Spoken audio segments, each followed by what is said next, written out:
Okay, so I made a short video going over the trials and tribulations of fixing a TI99 4A that I picked up. When I got it in the mail, it didn't look great. Some of the keys popped out, but that was not a big deal. They were easily popped back in. Seems to be a problem on this model. But when I powered the computer on, all it showed was a black screen.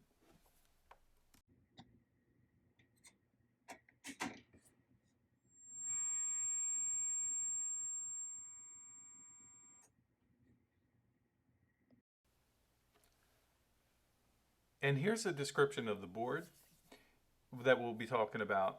You can see over to the left, you have the capacitors, the video display processor, VDP, 3 GROMs, graphical read-only memories, the sound chip, the cartridge slot, the 16-bit CPU in the center, that's the big chip you see there. You have 2 ROM chips, 2 RAM chips, a clock, 8 video display RAM chips, and all the way at the bottom will be the keyboard connector. And here's a recap on how I got it working. Okay, so this is the TI99 4A that wasn't working. Black screen with the buzzing sound. And it took me quite a while to figure out what was wrong. I tapped on different things and checked around the board, but couldn't find any faults or anything. So finally what I did was I ordered some new RAM sockets and also RAM chips. So I ordered these RAM chips and the RAM sockets.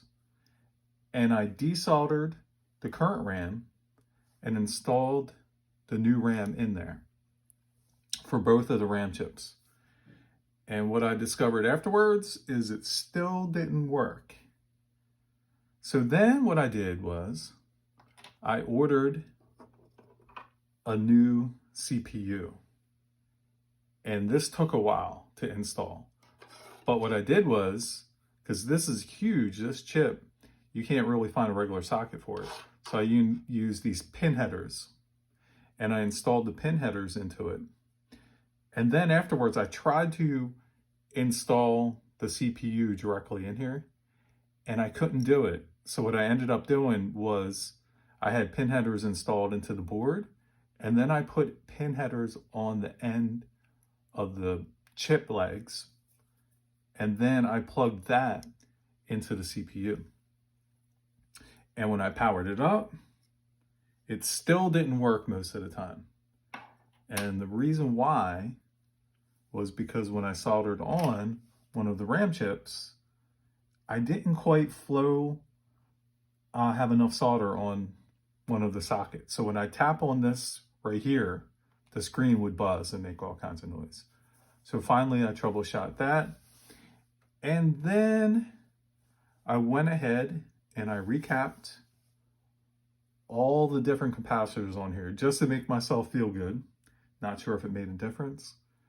And what I also did was the video chip, which gets extremely hot, I put heat sinks on it, and I put the bottom one this way across. That way I know that the chip goes in this way. If you put a chip in the wrong way, you will basically fry the chip or burn the board or something else. And then I felt around the board and I just decided anything that seemed hot, I put little heat sinks on it, just like I said, to make myself feel good. And now, the next thing that happened was after I got it working, I went to put the keyboard in, and in the keyboard, there was a short little cable, and it was attached here, and you had to put it in just perfectly. What I ended up doing is pulling this little connector off.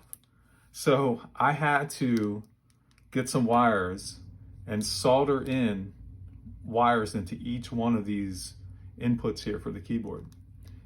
And then on the other end, I had to solder in the actual cable head here. And I soldered in each one of those.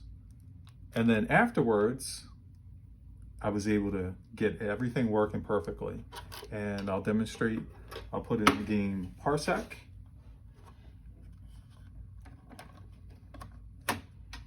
And you'll see the little monitor over here. And when I turn it on, it comes right up. And a little trick, if you just want to get past this screen, don't touch anything else on the board because you will have problems. But you can actually use one of those 2 pin headers in the middle, and it's like a key press, like the number 1. And just to play the game, because I can't figure out what number is number 2 on there, I'm going to actually put this on just momentarily, plug this in.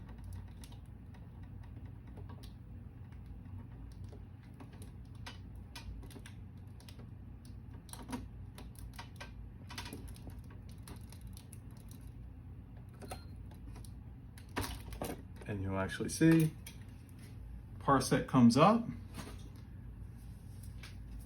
And if you wait long enough, it says press any key, but if you wait a couple seconds, the actual game will come up.